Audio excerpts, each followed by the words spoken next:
kembali bersama Ustaz dalam sesi daring di mata pelajaran matematika di pertemuan kedua. Pada pertemuan kedua ini kita masih tetap membahas tentang materi bilangan bulat, yang pada pertemuan kali ini kita akan membahas tentang aturan-aturan dalam operasi hitung. Ya. Ada aturan-aturan yang harus kita perhatikan ketika kita melakukan sebuah operasi hitung. Yang pertama, ya, yang A, kalau kita mau mencoba operasi hitung, maka perhatikan di dalam tanda kurung, dikerjakan terlebih dahulu. Ya, bilangan yang di dalam tanda kurung dikerjakan terlebih dahulu. Itu syarat yang pertama apabila ada sebuah operasi hitung. Yang kedua atau yang B, perkalian dan pembagian itu setingkat, ya. Jadi perkalian dan pembagian itu statusnya tuh setingkat. Sementara penjumlahan dan pengurangan juga dia setingkat, ya, sama-sama posisinya sama tuh.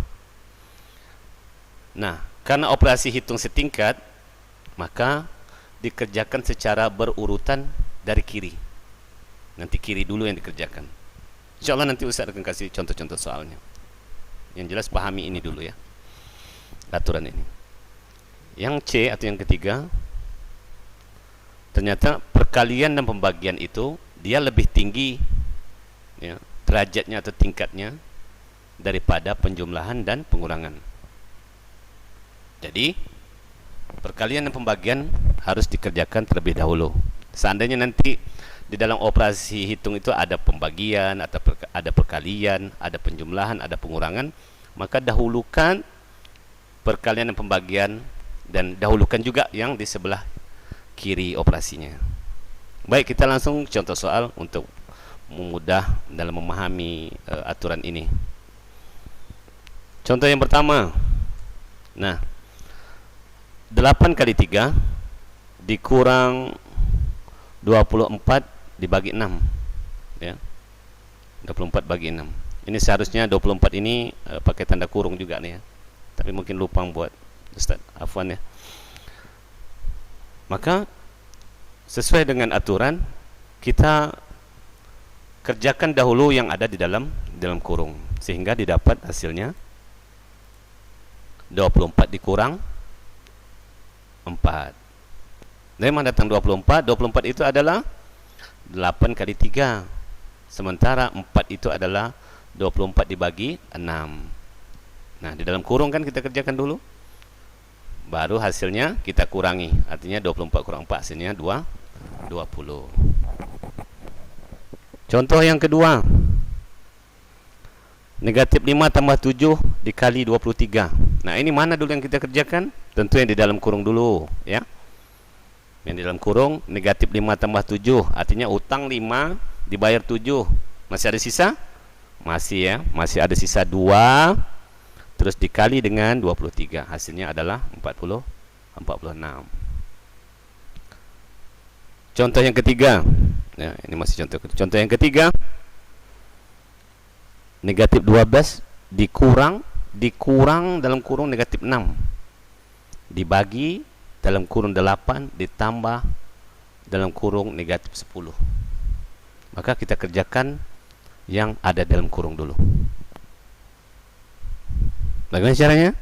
Nah, ini hasilnya 12 ditambah 6. Nah, kalau ketemu negatif dan negatif ini saling berdekatan, ya, yang ini di dekat 6 ini kan ada negatif 2 nih, 2 buah berdekatan, maka dia menjadi positif, ya. Sehingga negatif 12 ditambah 6 dibagi 8 ditambah negatif 10. Ini kan dalam kurung dulu kerjakan, ya. Utang 10 bayar 8, ternyata masih ada utang. Utangnya adalah 2.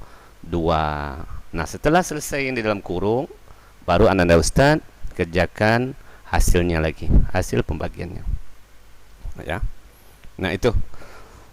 Nah, selesaikan dulu yang dalam kurung negatif 12 tambah 6. Hasilnya adalah negatif negatif 6. Artinya kita punya utang 12, kita bayar 6, hasilnya negatif 6 dibagi negatif 2. Negatif bagi negatif hasilnya apa?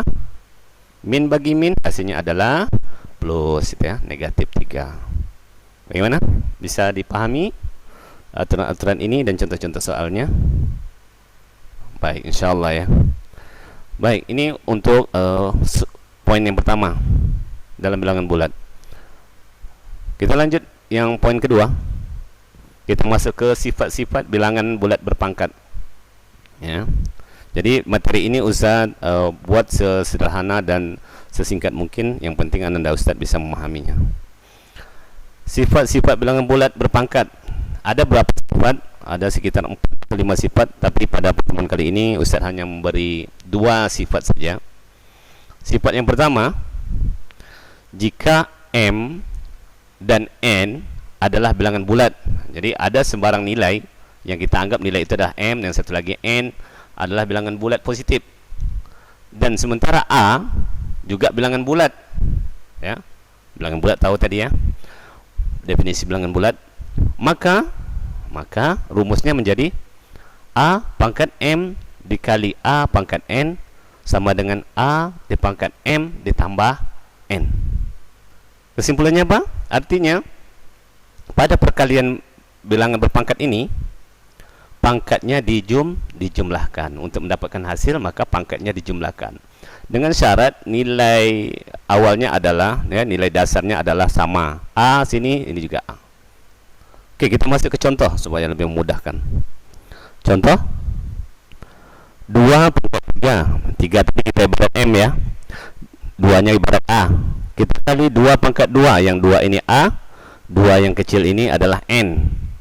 Maka hasilnya adalah 2 diperkuat 3 tambah 2. Ingat, untuk perkalian maka pangkatnya dijumlahkan. Artinya 3 ditambah 2, maka hasilnya adalah 2 pangkat 5. Nah, ini salah satu contoh pada proses operasi perkalian bilangan berpangkat. Jadi ingat, kalau bilangan berpangkat pangkatnya dijumlahkan ya.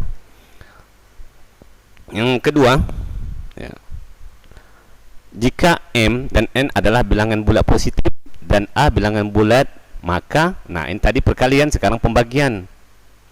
A pangkat M dibagi A pangkat N. Nah, untuk proses pembagian ini ternyata kebalikan dari penjumlahan. Maka A-nya ya, A-nya pangkat M dikurang N. Nah, hasilnya adalah A M kurang N. Jadi pada perkalian berpangkat pangkatnya dikurangkan. Kalau yang tadi pangkatnya dijumlahkan. Sebagai contoh, nah nih 2 pangkat 5, 2 ini A, 5 itu M, dibagi 2 pangkat 2, 2 ini A, 2 yang ini N, maka hasilnya sama dengan 2 pangkat 5 kurang 2 sama dengan 2 pangkat 3. Artinya pangkatnya dikurangkan.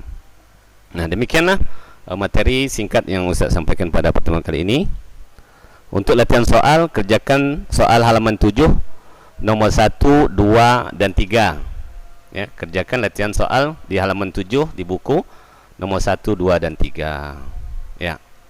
Selamat mengerjakan, tetap semangat, ibadah jangan lalai, taati protokol kesehatan, pakai masker keluar rumah, cuci tangan, hindari kerumunan. Syukran, jazakumullah khair. Assalamualaikum warahmatullahi wabarakatuh.